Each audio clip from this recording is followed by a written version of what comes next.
Semerawut ini sudah lama ini.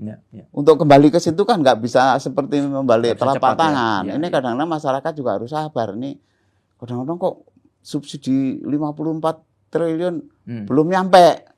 Nah ini pembenahan terutama adalah dari lini 3 ke pengecer. Selama ini Indonesia tidak punya tangan. Bocoran itu memang selama ini dibiarkan atau gimana sih Pak? Sistem pengawasan di DPR sendiri bagaimana nih Pak? Mau diawasi gimana kalau sudah manajemennya seperti itu. Nah ekstensifikasi ini kadang orang suka menuntut, wah sekarang tahun ini di launching, ya kan, kemudian sudah menghasilkan. Sebagaimana di Jawa, di Jawa ini sejak zaman Majapahit sudah nanam padi kok. Langsung dicap gagal. Langsung gagal.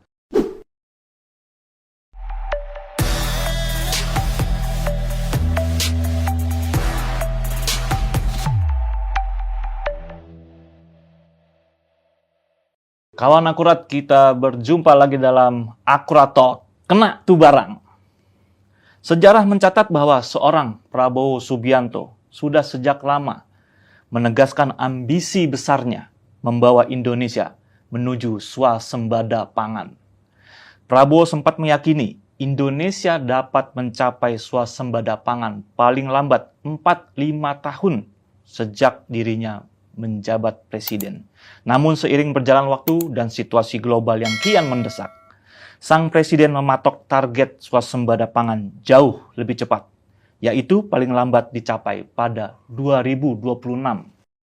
Apakah mimpi besar ini terlalu muluk-muluk di tengah tantangan perubahan iklim, kelangkaan pupuk, ketergantungan impor, serta peran Bulog yang belum sepenuhnya optimal? Dengan regulasi-regulasi baru yang dicanangkan pemerintahan Prabowo, cukupkah untuk melahirkan optimisme bahwa Indonesia mampu berswasembada pangan tahun depan? Akurat Talk kali ini membahasnya bersama narasumber yang tentu paham betul soal kebijakan pertanian dan pangan di Indonesia. Beliau adalah Wakil Ketua Komisi 4 DPR RI, Bapak Insinyur Panggah Susanto. Pak Panggah, terima kasih Pak sudah menyempatkan waktu untuk hadir di studio Akuratko hari ini. Sama-sama, terima kasih. Pak Panggah ini juga menjabat sebagai Ketua DPD Golkar Jawa Tengah ya Pak ya? Betul. Lalu juga Ketua DPP Golkar bidang penguatan ideologi dan karya kekaryaan. Penguatan ideologi, luar biasa. Tapi lama juga di Kementerian Perindustrian ya Pak ya? Betul. Terakhir menjabat Dirjen Industri Agro. Betul. Oke, Pak Panggah, berarti ini udah pas betul narasumber kita. Kita mau bicara soal swasembada pangan. Swasembada pangan ini masalah yang kompleks dan sudah lama dicita-citakan. Ya. Tapi kok sulit betul sepertinya kita mencapai swasembada pangan ini, Pak. Padahal Indonesia ini negara yang katanya kaya raya, tongkat dilempar jadi tanaman istilahnya gitu ya, Pak. Nah, ini saya pertama sebelum kita masuk ke topik utama nih, Pak Panggah. Bisa diceritakan sedikit, Pak, tentang pengalaman Pak Panggah nih selaku pimpinan Komisi 4 periode baru ini, dalam bekerjasama dengan mitra-mitra kerja Komisi 4 berkaitan dengan kebijakan pertanian dan pangan. Ya. Mitra-mitranya siapa aja nih Pak sekarang Komisi 4? Mitra-mitranya Kementerian Pertanian, Kementerian Kehutanan, dulu ada Lingkungan Hidup, tapi kan dipisah. Kemudian KKP, ya Kementerian Kelautan dan Perikanan. Oke. Ya. Jadi ini bagaimana Pak sejauh ini koordinasi dengan selaku pimpinan ya? Iya, saya kira kami dari Komisi 4 melihat target-target dari pemerintah ini cukup jelas. Yaitu terfokus pada Astacita ya. Poin pentingnya adalah swasembada pangan dan ketahanan energi. Nah ini kan perlu ini. Judul dan payung itu ditancapkan dulu kan, sehingga semua kita terfokus pada isu-isu strategis itu. Betul. Gitu kan. Ya terkait dua hal itu, energi dan juga pangan, sesungguhnya kita punya potensi besar sekali, ya kan? Karena kita ada di wilayah Katulistiwa yang kebetulan tanahnya subur. Tidak semua yang dilewati Katulistiwa itu tanahnya subur, apalagi kita bentuknya kepulauan-kepulauan. Dan itu kalau nggak salah cuma 6% dari keseluruhan permukaan bumi ini ada di sabuk itu. Nah, berarti kan ini harus disadari bahwa kita ini betul-betul mendiami wilayah yang punya potensi besar terkait dengan kebutuhan dasar manusia, yaitu Pangan itu. energi dan pangan. Tanpa dua ini kehidupan tidak ada, ya kan? Oke. Boleh punya teknologi macam-macam, tapi kalau dua hal ini kita absen, ya kehidupan bisa berhenti. Itu kan harus disadari betul. Oleh karena itu, kita betul-betul anugerah ini harus disyukuri, dan pengelolaan terhadap potensi ini juga harus betul-betul menjadi fokus kita semua. Ya, oleh karena itu tepat sekali pemerintahan Prabowo Gibran ini dari awal sudah menetapkan ketahanan energi dan kedaulatan pangan ini menjadi fokus. Karena diperkirakan ke depan ini akan ada suatu krisis energi dan krisis pangan. Krisis energi akibat dari satu, sumbernya terbatas dan semua orang fokus terhadap bagaimana energi itu bisa diperoleh. Terakhir ini ada konflik dagang mulanya antara Amerika Serikat dan Kanada. Dan melebar dari konflik dagang menjadi konflik energi. Karena sebagian besar kan suplai Amerika Serikat kan dari Kanada ternyata, saya juga baru tahu itu. Nah, ini bisa meluas ini. Menjadi skim-skim yang berubah sama sekali soal bagaimana energi itu jadi concern semua negara.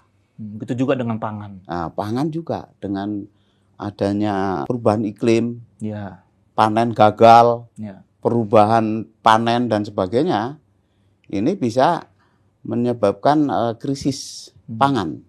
Nah, oleh karena itu Indonesia sebagai negara yang punya potensi untuk suplai pangan, ya ini harus betul-betul kita fokus di situ. Nah, itu loh. Ini harus menjadi kesadaran kita semua, kesadaran semua warga negara, kesadaran semua institusi yang bertanggung jawab di situ. Nggak main-main di sini. Saya kira dari Komisi 4 sangat mendukung ini program pemerintahan Prabowo Gibran ini. Ya. Apa yang ada di benak Bapak ketika mendengar target swasembada pangan dari Presiden Prabowo yang awalnya ditargetkan bisa 4-5 tahun tercapai? Baru-baru ini Pak Prabowo sepertinya melihat, wah situasinya kayaknya mendesak, atau mungkin kita punya potensi kayak Bapak bilang tadi. Kita bisa mencapai itu tahun depan pun bisa swasembada pangan. Ya karena selain potensi alamiah seperti itu, kita ini kan memang negara agraris, sudah nggak perlu diajari cara bertani sebenarnya. Karena sudah sejak sejarahnya ya kita ini sudah pandai bertani. Nah, hanya tentu saja ada fokusnya, tahapnya, ya kan, komitmennya dan sebagainya kan. Ini yang harus betul-betul menjadi suatu konsistensi ya, komitmen untuk bagaimana menggarap itu semua. Sebenarnya kan ya hanya ada dua saja, intensifikasi dan ekstensifikasi. Dari zaman dulu ya gitu. Kalau mau menaikkan produksi itu ya ekstensifikasi dan intensifikasi, intensifikasi dan ekstensifikasi. Gitu kan? Intensifikasi itu yang sudah ada berarti. Intensifikasi ini mengintensifkan apa yang sudah ada. Yang sudah ada. Nah, intensif itu artinya dengan lahan yang ada, tapi peningkatan produktivitasnya menjadi besar, tinggi. Itu ya. Sementara ini ya kita belum terlalu punya capaian untuk bagaimana produktivitas lahan per hektar misalnya. Nggak tahu sekarang misalnya padi. Berapa sekarang bisa dicapai? Belum merata. Padahal kan bisa mungkin 10 ton gabah kering giling misalnya ya.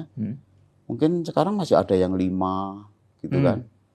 Di kopi juga kan, coklat. Nah, ini melebar ke pangan yang lain ya. Kopi ya kita mungkin baru berapa? 800 kilogram mungkin per hektar. Padahal best practice-nya bisa 2 juta misalnya.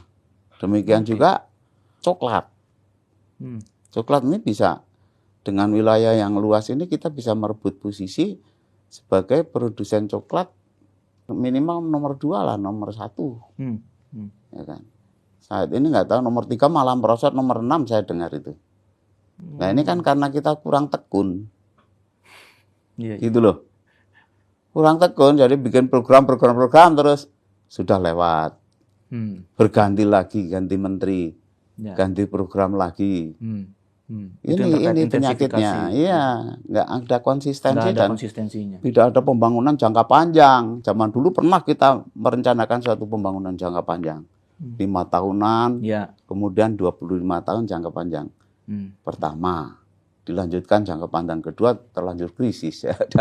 Nah ini kan hal-hal seperti ini ya perlu kita bangun lagi. Berarti masalahnya di keberlanjutan program-program. Keberlanjutan, komitmen, berkelanjutan, tekun dan sabar. Ya, harus sabar. Sekarang dilontarkan suatu program, ditagih seminggu, udah ribut aja. Atau sebulan, ini gimana kan? Nggak bisa. Nggak bisa jangka panjang ya? Nggak bisa jangka panjang. Jadi harus sabar lah. Sabar itu apa sih? Sabar itulah yang menjadi syarat tercapainya cita-cita. Jadi bukan sabar itu berhenti pada pengharapan. Tapi sabar itu ya bertindak teratur, teliti, sampai betul-betul apa yang ditargetkan itu tercapai. Nah ini kan syarat suksesnya suatu program ya sabar salah satunya. Selain komitmen ya, ketekunan dan sebagainya. Ya gimana mau sabar, mau tekun kalau tiap pergantian. Berganti ini gimana ya, jadi Pak Sabar jadi nantinya. Nah, soal ekstensifikasi itu berarti berkaitan juga dengan ekstensifikasi tadi kan intensifikasi. Intensifikasi kan terkait masalah inputan ya kan. Ada bibit, ada pupuk. Kemudian juga teknologi harus diaplikasikan. Sekarang kan banyak teknologi berkembang dalam intensifikasi ini.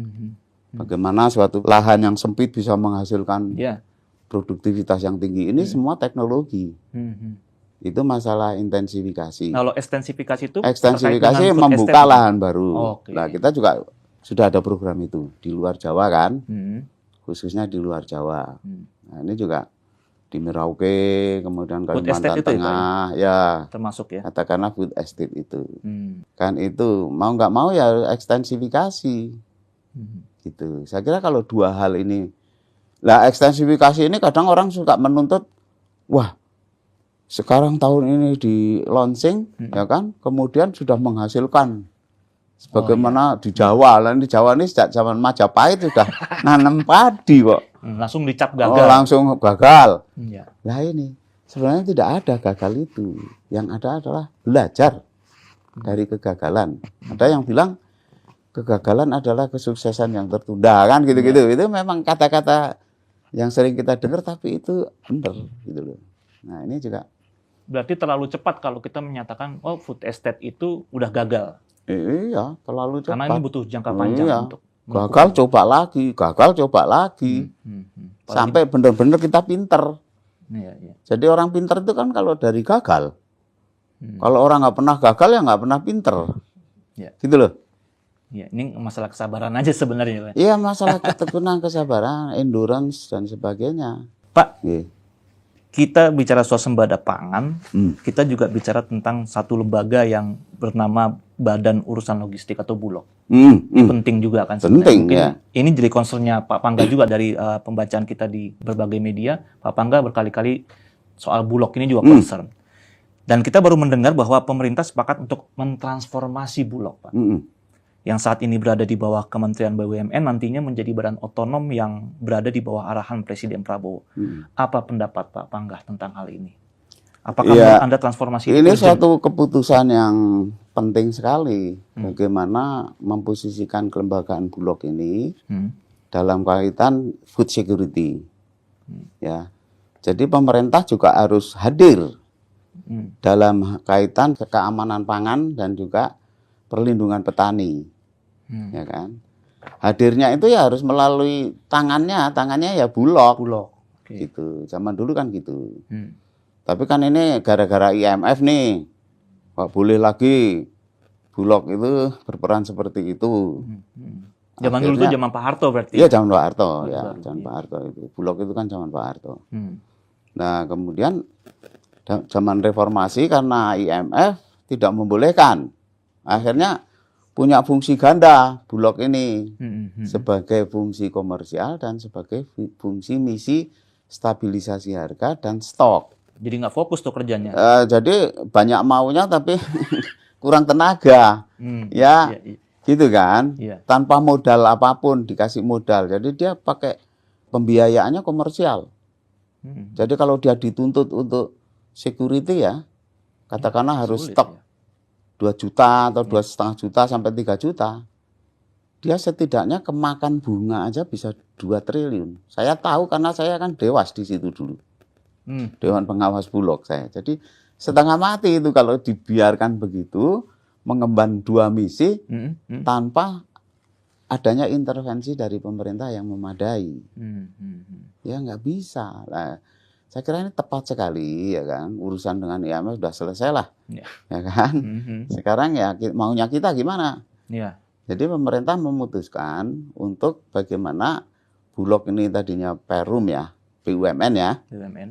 Kemudian dirubah jadi lembaga pemerintah. Ini kan aturan-aturannya kan juga harus diselesaikan. Nah sekarang timbul pertanyaan, ini suka nggak sabar ini ya.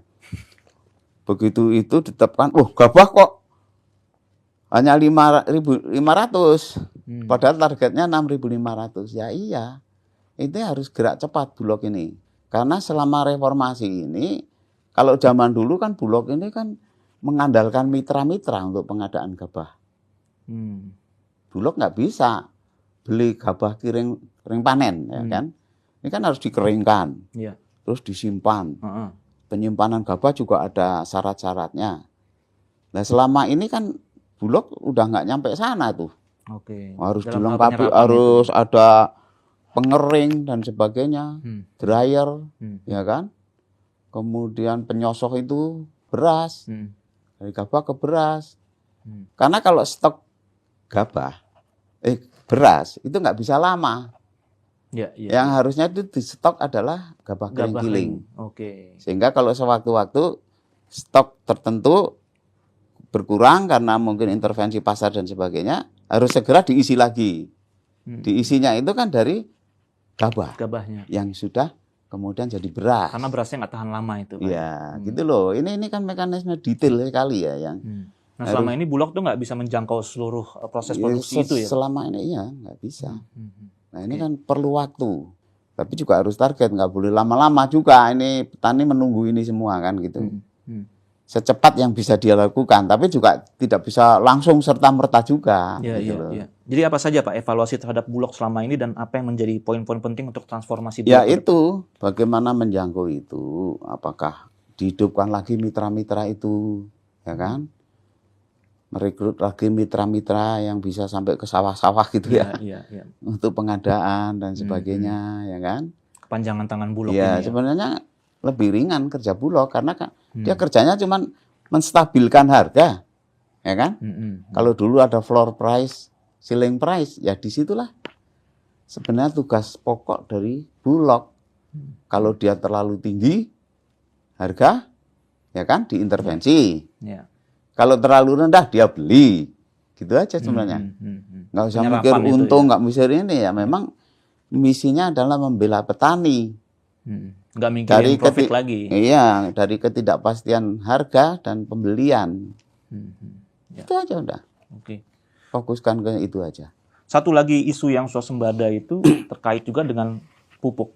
Nah, pupuk. Ini isu kelangkaan pupuk subsidi tampaknya masih menjadi batu ganjalan, Pak, terhadap target swasembada pangan di Indonesia. Padahal tahun lalu pemerintah sudah menambah anggarannya pupuk subsidi itu dari 28 triliun menjadi 54 triliun untuk meningkatkan alokasi pupuk menjadi sekitar 9,5 juta ton. Sebenarnya ada apa sih Pak di balik isu kelangkaan pupuk bersubsidi ini, Pak? Kenapa selalu aja isunya kelangkaan, nggak sampai di petani? Iya memang ya, pupuk ini kalau dari segi kontribusi terhadap biaya produksi pertanian ya, memang relatif tidak besar lah ya, paling mungkin 20-25% dari total biaya produksi, ya kan. Tapi unsur penting dalam suatu peningkatan produktivitas, ini fungsi pupuk, menjadi kunci. Intensifikasi tadi ya? Iya, selain bibit dan sebagainya ya, irigasi dan sebagainya. Selama ini memang kita lihatnya memang dari perencanaannya juga sudah amburadul. Mulai penyusunan RDKK dari kelompok tani, Gapoktan, dari kemudian ke dinas ke provinsi, ya kan? Dari provinsi ke kementerian, kemudian diatur lagi soal distribusi perdagangan. Setelah mendapatkan persetujuan mengenai jumlah subsidinya, kemudian diserahkan kepada Pupuk Indonesia. Nah, antara RDKK sampai atas, kemudian turun ke bawah itu terpotong anggaran setiap tahun terus dipotong. Terakhir 28 triliun itu ya? Iya. 29 atau 28. Nah, ini jadi semerawut ke bawah. Jadi banyak pihak yang bercampur tangan, ya kan? Tidak ada yang tanggung jawab. Banyak pihak campur tangan ini maksudnya apa nih? Tadi bupati ikut, gubernur ikut, yang udah pasti Kementerian Pertanian, kemudian perdagangan juga mengatur wilayah-wilayah distribusi. Lah yang penyedia pupuk PIHC nerima aja itu, padahal dia yang akan mendistribusikan dari pabrik sampai ke pengecer. Nah ini kan siapa yang merencanakan, siapa yang tanggung jawab, udah nggak jelas. Iya, karena banyak pihak gitu tadi. Satu itu. Yang kedua, anggaran terus dipotong, ya kan? Berarti di situ ada kebutuhan yang harus ditutup dengan non subsidi, betul nggak? Iya. Kalau di suatu wilayah ada dua harga, apa yang akan terjadi coba? Misalnya urea, itu kan mungkin subsidinya kan 3.000, non subsidinya kan 6.000. Demikian juga NPK misalnya, subsidi mungkin 4.000, katakanlah ilustrasinya gitu, plus minus lah. Non subsidinya 8.000, 9.000. Berarti ada gap harga yang sangat jauh. Dan orang berebutan untuk ini orang merem aja ya tahu itu di situ akan ada kebocoran-kebocoran yang diperuntukkan. Belum nanti prosedur yang ruwet mengenai kartu tani. Oh, kartu tani. Iya. Waduh, sebagai syarat untuk mendapatkan subsidi itu. Prosedurnya itu juga petani sudah susah-susah nyangkul di sawah dikasih keruwetan kayak gitu. Ya kan? Nah, itulah gitu. Nah, ini alhamdulillah. Saya kira tepat sekali ini ya pemerintahan Prabowo Gibran menetapkan udahlah yang tanggung jawab itu dua institusi aja. Ya kan? Kementerian Pertanian dan PIHC. Jadi gampang nunjuknya kalau ada apa-apa. Jadi ini perubahan alur distribusi pupuknya berarti. Iya, kembali ke zaman dulu lagi sebenarnya. Tanggung jawab di satu tangan untuk distribusi. Tanggung jawab ada di satu tangan untuk perencanaan, yaitu Kementerian Pertanian. Distribusi full tanggung jawab PIHC. Ini keputusan yang strategis. Lah, sekarang perkaranya kan sudah semerawut ini sudah lama ini. Untuk kembali ke situ kan nggak bisa seperti membalik telapak tangan. Ini kadang-kadang masyarakat juga harus sabar. Ini kadang-kadang kok subsidi 54 triliun belum nyampe. Nah, ini pembenahan terutama adalah dari lini 3 ke pengecer. Selama ini pupuk Indonesia tidak punya tangan. Karena diserahkan ke pasar bebas di situ. Jadi membangun lagi jaringan ini, pengecer, distributor dan yang sebagainya. Sudah lama itu tidak. Yang sudah lama hilang. Dulu kan KUD udah bubar. Nah, ini loh. Ya ini kan harus sabar memang. Ini tapi ya tidak boleh terlalu lama juga. Ya, biasanya harusnya berapa lama itu Pak pembenahan ini? Iya, sebenarnya distribusi itu lebih cepat. Ya tergantung kalau target 4 tahun itu kan swasembada. Kalau dipercepat ya harus lebih cepat lagi. Cepat lagi kerjanya. Misalnya 2 tahun. Ya tahun depan udah harus swasembada. Udah itu jaringan-jaringan dan itu tuh harus sudah tertata lagi.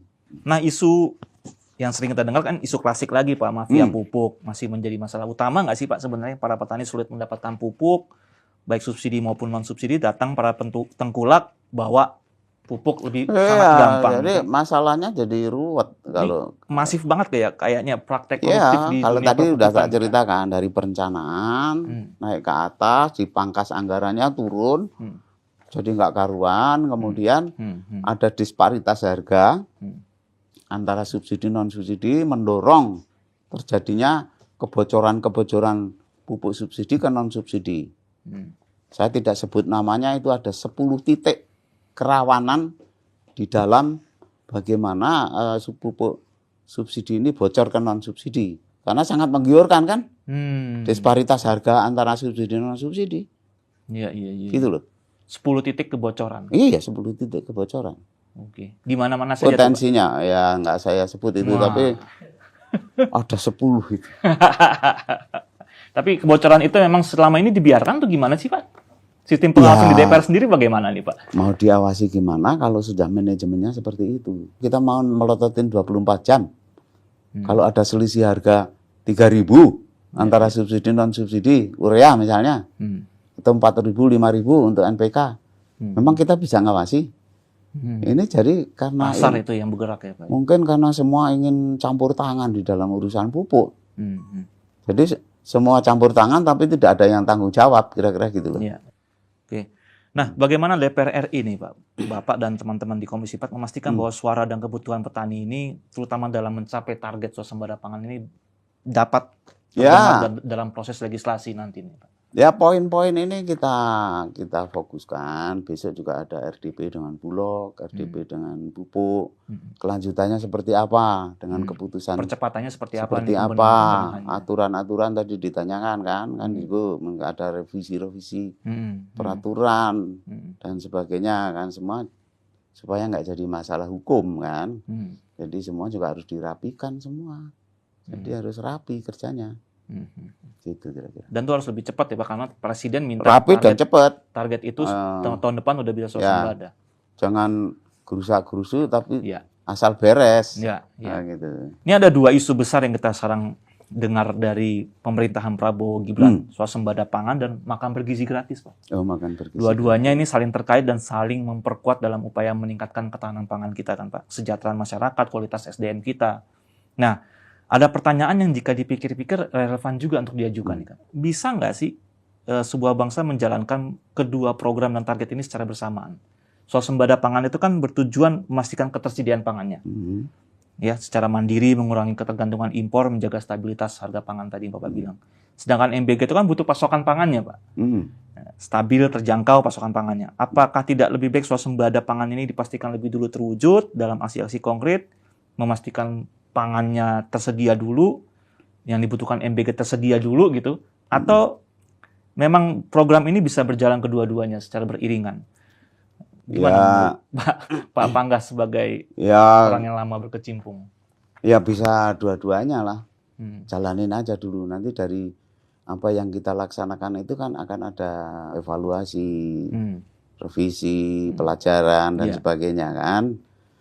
Dan saya kira pemerintah sekarang dengan menetapkan makan bergizi gratis ini berpikirnya jangka panjang. Itu kan masalah SDM. Bagaimana anak-anak ini bisa tercukupi gizinya sehingga tumbuh berkembang dengan sehat dan cerdas kan gitu. Jadi hasilnya itu nanti itu manusia-manusia yang cerdas. Dan ini di banyak negara melakukan hal itu. Bukan kita aja yang punya ide-ide seperti itu. Ini sudah memang concern terhadap SDM ya seperti itu. Tapi MBG itu terkesan sia-sia kalau resiko ketergantungan pada pasokan impor itu masih terus. Ya itulah makanya swasembada itu mau beras, mau daging, ayam dan sebagainya. Itu harus dirancang sedemikian ya kan. Ayam saya kira juga harus bisa menjadi bagian dari pemenuhan gizi. Satu lagi sebenarnya kalau mau cepat itu kan ada suplemen ya misalnya. Itu kan bisa mengatasi sementara paling tidak ya. Kalau misalnya kebiasaan orang desa makan nasinya sak gunung gitu kan. Kemudian lauknya cuma sak cuil. Nah ini kan tidak bisa terpenuhi misalnya nih. Ya kan bisa mungkin dengan suplemen yang teruji ya bahwa unsur-unsur nutrisinya di dalam suplemen itu misalnya kan gitu. Ya ini kreativitas gini bisa kita eksplor. Ini juga nggak bisa kita sekarang dilontarkan besok terus terwujud, itu kan harus bangun dapur dan sebagainya, suplai makanan dan sebagainya. Tapi kalau orang Jawa itu lakonono dhisik, dadilan apike. Jadi jalani aja dulu. Nanti kan ada baiknya gitu loh. Iya. Tapi jangan terlalu lama juga nih pembenahan. Jangan terlalu lama ya. Pak, sedikit Pak. Ini sebelum kita sampai di akhir. Bapak juga kan di Komisi 4 bermidangi kelautan perikanan, bermitra juga dengan KKP. Ini isu pagar laut kan luar biasa nih Pak. Pagar laut. Ini sadar garis besar aja Pak. Dari Komisi 4 menyikapi permasalahan ini kayak mana sih Pak? Soal pagar laut ini ada apa sih sebenarnya di balik masalah pagar laut ini? Soal sertifikasinya, AMDAL-nya, terusnya. Gitu ya. Di Komisi 4 udah sejauh mana Pak pembicaraan soal Iya, saya sih sebelum sampai ke detail gitu ya. Ya, sampai ke detail gitu yang kita seperti yang pernah saya sampaikan tuh. Menjadi kesadaran kita untuk menjaga wilayah. Karena kita itu kan sekitar 5 juta kilometer NKRI ini kan. Hanya 1,9 juta kira-kira ya. Yang berupa daratan. Berarti kan sebagian besar 2/3-nya laut. Nah kita ini alhamdulillah dikasih wilayah yang komposisinya seperti itu dan juga ada capaian mengenai diakuinya negara kepulauan. Bahkan kita ini negara kepulauan terbesar di dunia dengan 17.504 pulau. Kalau nggak percaya hitung sendiri itu. Begitu banyaknya kita ini pulaunya ya kan. Diakui secara internasional, hukum laut internasional ya, konvensi hukum laut internasional. Wilayah kita ini dilindungi oleh hukum internasional. Oleh karena itu menjadi penting bagaimana kita mempertahankan klaim kita itu, ya kan? Kalau kita punya wilayah luas, terus diserobot sana serobot sini ya kita dilecehkan orang. Ini karena nggak dirawat, nggak diawasi dan sebagainya. Kasus pemagaran laut dan sebagainya, ya penyerobotan wilayah, kepemilikan pulau-pulau dan sebagainya. Ya ini membuktikan kita belum sampai ke suatu kesadaran itu. Bagaimana wilayah ini bisa dipertahankan. Ya ini memang terus terang harusnya KKP ini menurut saya anggarannya masih terlalu kecil untuk bisa mempertahankan program-program dalam kepentingan wilayah ini. Ya hanya harus programnya benar supaya juga katakanlah diperbesar anggaran tapi tidak punya efektivitas di dalam program-programnya juga itu ya nggak benar juga gitu. Jadi saya kira kita menjadi kesadaran kita ya, soal pengkapling-kaplingan wilayah, kemudian sertifikasi laut. Laut itu tidak bisa disertifikasi. Yang bisa disertifikasi adalah darat. Itu nggak bisa disertifikasi. Ini kan aneh. Laut prosedurnya salah berarti ini. Prosedurnya salah. Memang reklamasi itu lumrah, ya kan? Singapura aja airportnya juga hasil reklamasi. Narita Jepang juga itu hasil reklamasi. Kalau itu, tujuannya untuk pembangunan ekonomi iya, nggak masalah. Tapi itu kan harus AMDAL-nya gimana, ketentuan RT RW-nya bagaimana. Baru kalau semua clearance di situ, baru mulai namanya sertifikasi kan, HGB atau HGU gitu kan. Nah gitu, jadi tidak laut terus langsung disertifikasi lah ini. Kesalahannya di situ. Masalah prosedur itu berarti ya Pak? Ya masalah prosedur itu. Ya. Terakhir nih Pak, ini soal kebangsaan Pak. Swasembada pangan ini kan soal kebangsaan, isu kebangsaan juga. Bukan sekedar tujuan tapi juga keharusan untuk memastikan kedaulatan kita, kesejahteraan masyarakat kita. Nah kalau begitu ini kan bukan urusan pemerintah aja. Nah Bapak sebagai anggota DPR juga, sebagai ketua partai juga yang membidangi ideologi kekaryaan juga, apa dari Pak Pangga pesan atau ajakan kepada masyarakat, khususnya petani dan mungkin anak-anak muda ya Pak ya, kelompok muda, dalam mendukung program swasembada pangan yang digaungkan pemerintah ini, dan bagaimana masyarakat dapat berpartisipasi aktif dalam mengawal kebijakan pangan kita ini? Ya ini soal bidang yang saya ditugasi ini, saya kira itu bidang sesuatu yang baru oleh Ketum ditugaskan ke saya. Ini sebenarnya untuk merevitalisasi lagi sebenarnya kesadaran kita di internal Partai Golkar ya kan, bahwa ideologi kita masih karya kekaryaan, ideologi Pancasila dan karya kekaryaan masih seperti itu dari sejak berdiri. Menurut saya hanya tugasnya untuk merevitalisasi lagi. Menurut saya. Jadi ini menurut saya penting, ini ada diskusi-diskusi di internal Golkar ya. Sering saya sampaikan juga sih di Jawa Tengah misalnya. Kita ini jangan hanya terampil kerja politik, ya kan? Tapi juga memahami landasan-landasan Partai Golkar didirikan. Kejuangan Partai Golkar yang dulu sebagai para pendiri Partai Golkar itu seperti apa, gitu. Mungkin lebih bersifat ke merevitalisasi lagi kesadaran, ya, bahwa kita masih berpegang pada ideologi itu, karya kekaryaan. Nah, karya kekaryaan itu artinya selain kita memahami soal Pancasila, juga bagian dari karya kekaryaan ya berkarya.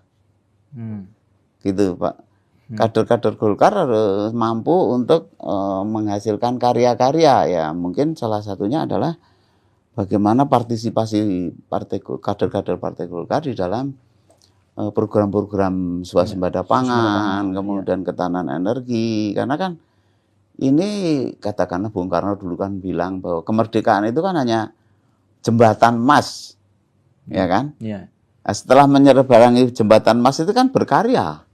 Nah, jadi sebenarnya Partai Golkar sudah sangat tepat mendefinisikan sebagai partai karya kekaryaan itu. Karena memang dengan karya kita bisa nyebrang ke jembatan emas itu, kemudian mencapai cita-cita luhur bangsa kita kan gitu. Salah satunya ya pangan, energi. Tapi bukan berarti semua kader Golkar harus jadi petani ya Pak ya? Ya bukan, artinya itu menyadari akan karya kekaryaan itu. Yang luas sekali karya kekaryaan itu. Bisa di berbagai sektor bidang ya Pak ya. Betul. Oke Pak Pangga, terima kasih atas waktunya. Sama-sama ya. Sukses terus untuk tugas-tugas ke depan Pak. Sama-sama Pak. Mas, terima kasih. Kawan akurat, demikian dulu untuk episode kali ini. Semoga diskusi ini bermanfaat untuk Anda semua. Kita akan bertemu lagi di episode selanjutnya. Akurat Talk, kena tuh barang.